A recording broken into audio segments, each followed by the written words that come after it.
Bonjour Anne-Sophie de Portal, donc chef au restaurant Tokiko à Saint-Jean-de-Luz, derrière les établissements Janvier. Vous avez ouvert il n'y a pas très longtemps votre restaurant et aujourd'hui, malheureusement, vous vous retrouvez comme tout le monde en période confinée, mais c'est surtout en difficulté au niveau de l'entreprise. Qu'est-ce que vous pouvez nous dire aujourd'hui ? Que ça a été un coup d'arrêt dans un moment d'élan, parce qu'on est ouvert depuis le mois d'août. Donc ça arrivait justement au moment où on allait vraiment pouvoir prendre vraiment ce début de saison, se développer, etc. On est très sensible aussi au fait qu'on ne travaille que des produits très locaux, des races locales notamment, comme la canne criachera, les agneaux, chachi hardy, etc. Donc on est en étroite relation avec les producteurs et les paysans d'ici, donc c'est aussi toute une filière que ça met en cause. Maintenant, c'est une période qui est très dure aussi pour l'entreprise, évidemment, parce qu'en vue de cette saison, on avait recruté, bien sûr, pour former les gens avant d'attaquer cette saison. Donc on a 9 salariés qui sont donc en chômage partiel, évidemment. Et voilà, et on attend. En fait, on attend. C'est tout ce qu'on peut faire, malheureusement. Même si on a mis en place un peu de vente à emporter pour garder un lien avec nos clients, pour s'occuper aussi l'esprit, continuer à travailler un tout petit peu ces produits comme on le peut. Donc c'est évidemment moi qui m'occupe de les cuisiner et mon mari qui les livre quand c'est le cas. Et voilà ce qu'on a pu mettre en place. Je ne sais pas, c'est très difficile cette période pour nous. C'est très déstabilisant.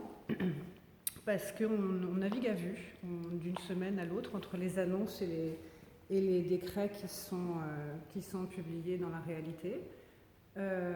C'est aussi très, en tout cas sûrement très personnel, mais je le ressens très injustement parce que je ne comprends pas qu'on ouvre tous les commerces le 11 mai et pas les restaurants.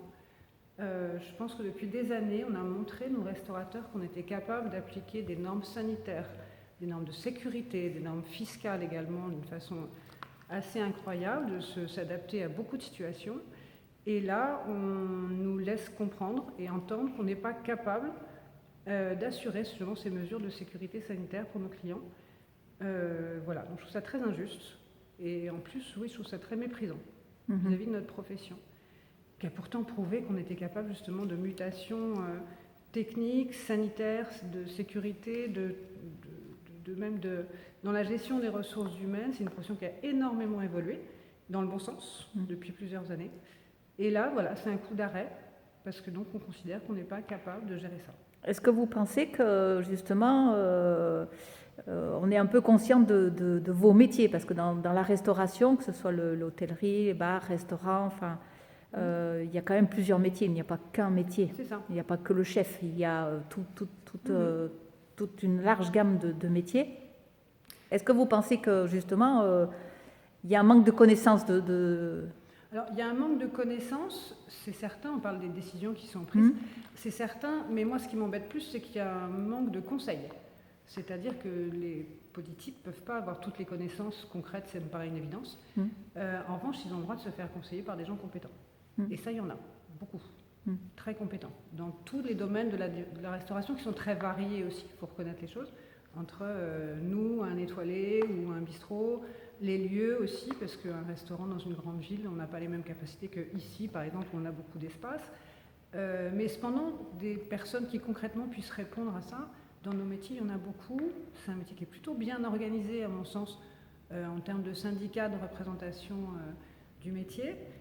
Donc je ne comprends pas pourquoi on n'écoute pas ces gens-là. Ce sont des métiers qui n'ont jamais fait beaucoup de bruit. Est-ce que c'est peut-être aussi C'est peut-être ça. Peut-être que c'est des métiers où on est trop autonome aussi pour faire nos trucs.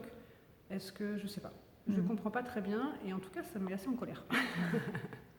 Mais bon, on essaie quand même de rester très positif, de se dire que... L'autre découverte un petit peu positive, c'est qu'on s'est rendu compte qu'on est aussi... On a pris conscience, en tout cas nous, qu'on est en capacité d'être très solidaires aussi entre nous, que ce soit avec les autres restaurateurs, mais d'une façon plus large, tous les restaurateurs entre eux, avec leurs fournisseurs, avec justement des producteurs, on en parlait, mais même des fournisseurs plus classiques. On a une vraie capacité de cohésion dans un but comme ça, et c'est sûrement quelque chose qu'il va falloir qu'on exploite dans les mois et années à venir, qu'effectivement, si on est trop autonome, on va le devenir un peu plus. Mais là, au moins, on sera organisé d'une façon plus globale et pas seulement notre métier purement restaurateur. D'accord. Donc, merci Anne-Sophie. C'est moi. Donc, merci. restaurant Tokiko à Saint-Jean-de-Luz. À très bientôt.